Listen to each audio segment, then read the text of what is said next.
পশ্চিমবঙ্গের মানুষ এই যে দাদাগিরি গুন্ডামি দেখেছে না, সবাই তাতে ক্লান্ত, ক্ষুব্ধ। এদের হাত থেকে প্রথম মুক্তি চায় এবং কড়াকড়িভাবে এই আইনকে ইমপ্লিমেন্ট করা হয়। যারা এখনো হিরো ভাবছে নিজেকে, সাবধান হোক। সূর্যপুরে যে ঘটনা ঘটেছে দুর্ভাগ্যজনক, এবং সরকার এবং পুলিশ তার যোগ্য ব্যবস্থা নিচ্ছেও। কিন্তু এই সুযোগটাকে কাজে লাগে যারা বিশৃঙ্খলা তৈরি করেছে, সম্পত্তি নষ্ট করেছে, অসামাজিক শক্তিকে কাজে লাগিয়েছে, তারাও সমান অপরাধী। সেজন্য তাদের বিরুদ্ধে ব্যবস্থা হবে, সেটা আমাদের মুখ্যমন্ত্রী বলেছিলেন এবং সে কাজ শুরু হয়েছে। আজ থেকে রাজ্যে গুন্ডা দমন আইন, যারা দাগি গুন্ডা এবং যারা ফ্রেশ নতুন করে গুন্ডামোর কথা ভাবছে তাদের প্রত্যেককে এক বাক্যে শাস্তি। গত বেশ কিছু বছর ধরে পশ্চিমবঙ্গের মানুষ এই যে দাদাগিরি গুন্ডামি দেখেছে না, সবাই তাতে ক্লান্ত, ক্ষুব্ধ। এদের হাত থেকে প্রথম মুক্তি চায়। আর বেশিরভাগ রাজনীতির সঙ্গে যুক্ত লোকগুলো এই গুন্ডামি করেছে।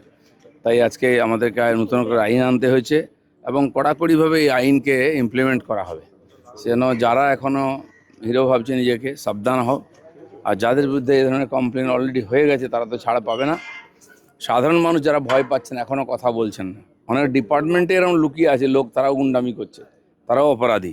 সেজন্য সবার বিরুদ্ধে এফআইআর করুন, আইন তার ব্যবস্থা করবে। 16ই আগস্ট আগে খেলা দিবস হতো, এবার 16ই আগস্ট আয়ুষ্মান দিবস পালন করা হবে। কতখানি গুরুত্ব? ঠিকই আছে, সরকার যে সিদ্ধান্ত নিয়েছে সেটা সাধারণ মানুষকে আমরা আগ্রহ করব যে এর সঙ্গে যুক্ত হন, কোনো নেগেটিভ নয়। আর খেলা দিবস এসব হয় না। কোনো ঘটনা ঘটে থাকলে সে মানুষের প্রতি শ্রদ্ধাঞ্জলি দিয়ে যাতে না হয় চেষ্টা করা উচিত। ভালো রাস্তায়, পজিটিভ রাস্তায় আমাদের হাঁটা উচিত সবার।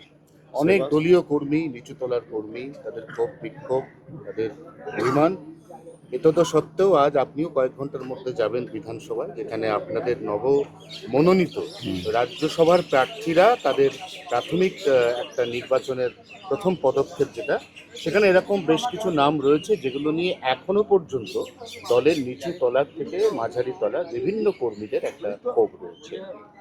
দেখুন, সব ব্যাপারে সবার মতামত থাকতে পারে। আমাদের পার্টি গণতান্ত্রিক পার্টি, প্রত্যেকটি কর্মীর মতামত আছে আলাদা, আমরা স্বীকার করি। আর প্রতি 3 বছর অন্তর গণতান্ত্রিক নির্বাচন হয়, তার প্রশিক্ষণ চলছে। কিন্তু পার্টি বৃহত্তর ক্ষেত্রে চিন্তাভাবনা করে ডিসিশন নেয়। সর্বভারতীয় পার্টির ডিসিশন, প্রদেশ ডিসিশন নিয়েছে, সেটা সবাইকে মেনে চলতে হবে। এটাকে আমরা ডিসিপ্লিন বলি। সেজন্য ব্যক্তিগত মতামত আমার আলাদা থাকতেই পারে সব ব্যাপারে, সেটা পার্টির মধ্যে কোনো গুরুত্ব নাই। যেটা নির্ণয় সেটা নির্ণয়। সেজন্য পার্টি সর্বভারতীয় ক্ষেত্রে, সর্বভারতীয় পার্টি লোকসভায়, রাজ্যসভায় আমাদেরও মেজরিটি চাই। সেজন্য পার্টি যে সিদ্ধান্ত নিয়েছে এটা সর্বোপরি, এ নিয়ে কোনো কন্ট্রোভার্সি নয়। যারা এটা মানতে পারছেন না তাদেরকে মানার চেষ্টা করতে হবে। 21 সালের আগে আমরা হাজার হাজার লক্ষ লক্ষ লোককে নিয়েছি। এখন সরকার মনে করেছিল ইমিডিয়েট আমাদের অন্য কোনো লোককে নেব না, এটা সাময়িক সিদ্ধান্ত ছিল। আজকে পার্টি সিদ্ধান্তের কিছু পরিবর্তন করেছে, সেটাও মেনে নেওয়ার আমাদের দরকার আছে। সেবাশ্রয়ের নামে ধোঁকাশ্রয়, মহেশতলার একজন মহিলা হাতুড়ে ডাক্তার দিয়ে প্রথমে তার ট্রিটমেন্ট হয়, তারপর তাকে কিছু হোমিওপ্যাথি ওষুধ দেওয়া হয়। অদ্ভুত ব্যাপার, অস্ত্রোপচারের পরে তাকে কিছু হোমিওপ্যাথি ওষুধ দেওয়া হয়, তারপর অ্যালোপ্যাথি যেগুলো দেওয়া হয় সেগুলো মেয়াদ ফুরিয়ে গিয়েছিল। মহিলার পা বাদ। এই যে ভেজালটা দেখুন, আমরা পশ্চিমবাংলায় ভেজাল আইপিএস দেখেছি, ভেজাল আইএএস দেখেছি, মন্ত্রী দেখেছি, শেষে ভেজাল ডাক্তার আগেও ধরা পড়েছে।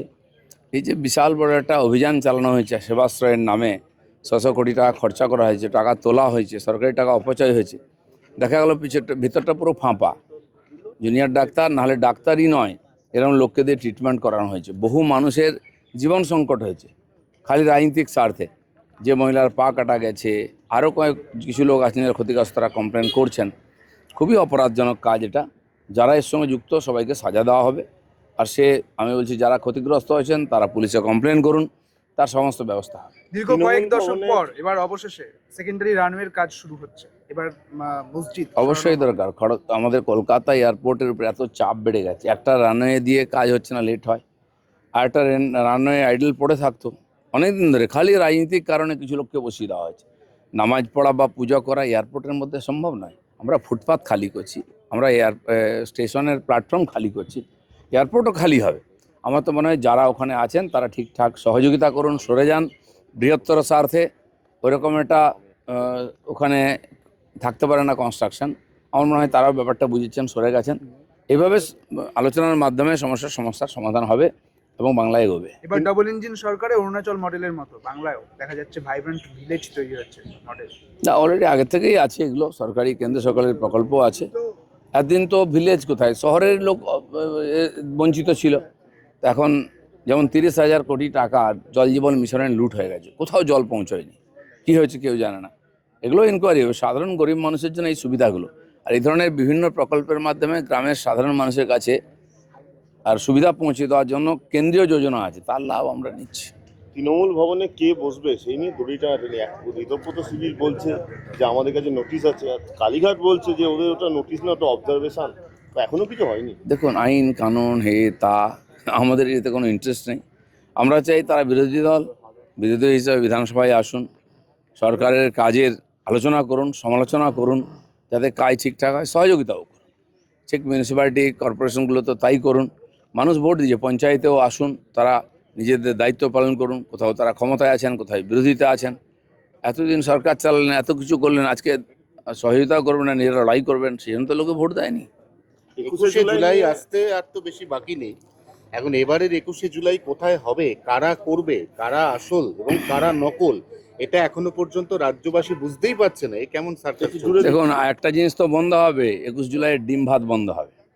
কমপক্ষে যারা শহীদ তাদের শ্রদ্ধাঞ্জলি দেওয়া হোক, এবং এই যে গণ আন্দোলনের উপরে যে গুলি চালিয়েছে সেই সময়ের বামপন্থী সরকার অমানবিকভাবে, তার নিন্দা হওয়া উচিত।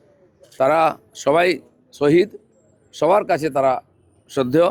গণতন্ত্র রক্ষায়, গণতান্ত্রিক অধিকার রক্ষায় তারা লড়াই করেছেন, সেটা আমাদের কাছে গুরুত্বপূর্ণ। কে কোথায় করলে এটা গুরুত্বপূর্ণ নয়। আপনাকে আমি 3টে অপশন দিচ্ছি, আপনি এর মধ্যে কাকে বেশি যোগ্য 21শে জুলাই পালনকারী মনে করছেন? আমি কাউকে যোগ্য মনে করি না, কালীঘাট যেন মাথা কাটিয়ে লাভ নেই কোনো। আমরা মনে করি যে সাধারণ সমাজ তাদের শ্রদ্ধাঞ্জলি দিক। আরো ভালো ভালো খবর দেখতে সাবস্ক্রাইব করুন বাংলা হান্টের ইউটিউব চ্যানেল। বাংলা হান্টের আরো খবর দেখতে নজর রাখুন। বাংলা খবর মানেই বাংলা হান্ট।